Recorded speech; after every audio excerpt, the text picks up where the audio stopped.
This video is sponsored by NordVPN. Go to nordvpn.com/allthingsdnd and use code allthingsdnd to get a 2-year plan with a huge discount, plus 1 additional month for free. Protect yourself online today. Well, it turns out that you can't even trust incognito anymore. I feel betrayed, saddened, and honestly saw this one coming from a mile away. It's time to stop allowing companies to track your information for profit. Get an ultra-fast connection, uninterrupted streaming, and use it on up to 6 devices. Easy to set up, easy to use, without slowing you down. Protect your IP address and browse knowing that you're actually incognito.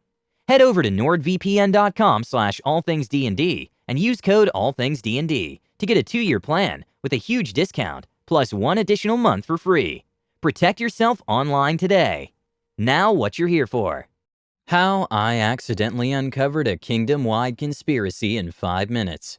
This happened several months ago in our first session. The setting is Faerun. The kingdom we're currently in is Tether. This may be my favorite character and my favorite story about figuring out my DM's plan way ahead of schedule.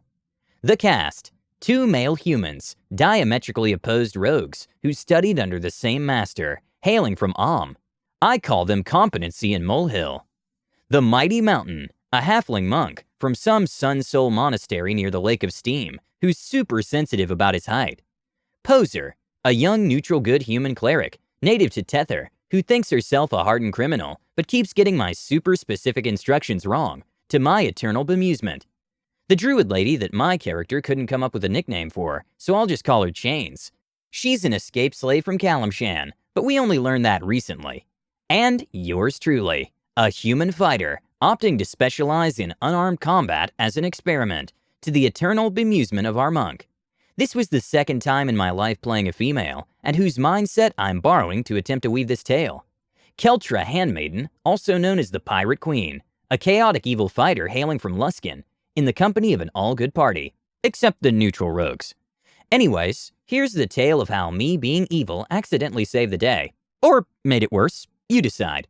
The location is Daramar, on the border of Tether and Kalimshan. The setup is that Tether's new ruling family moved to the capital of Tether, to Daramar, after they emerged victorious in a civil war.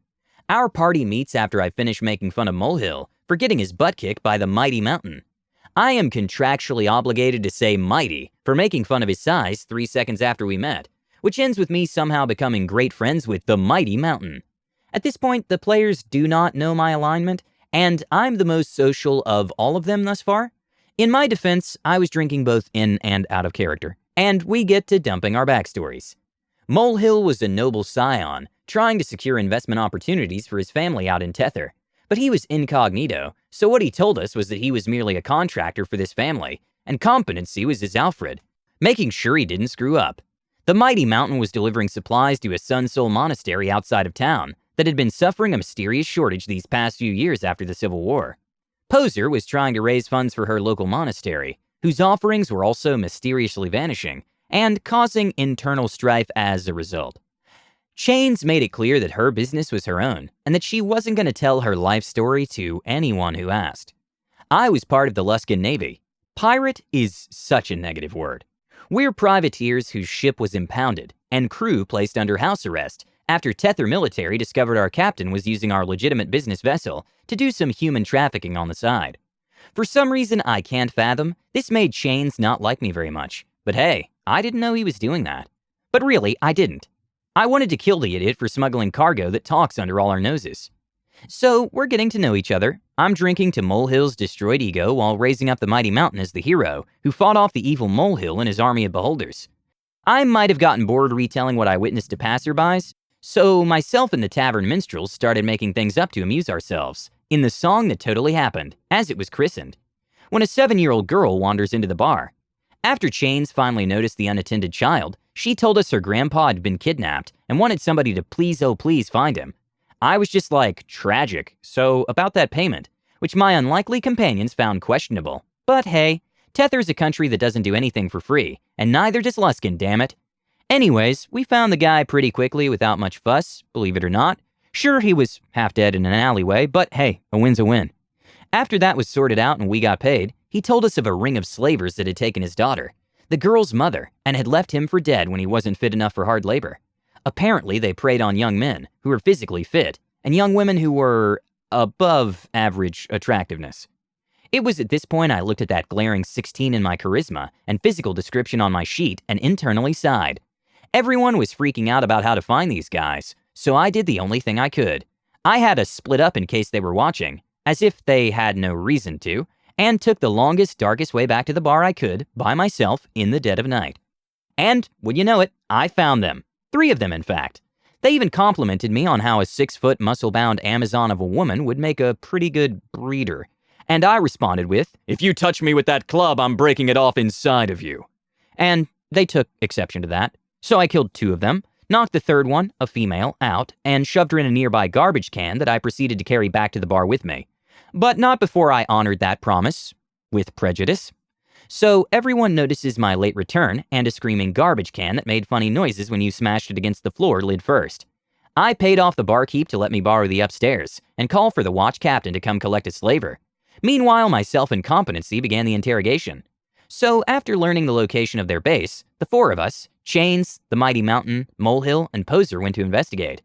If you're wondering about me and Competency, it was decided that I needed to nurse my wounds, and Competency decided it was unsafe to leave me alone with the girl, after I said we should kill her. Weird, but fine.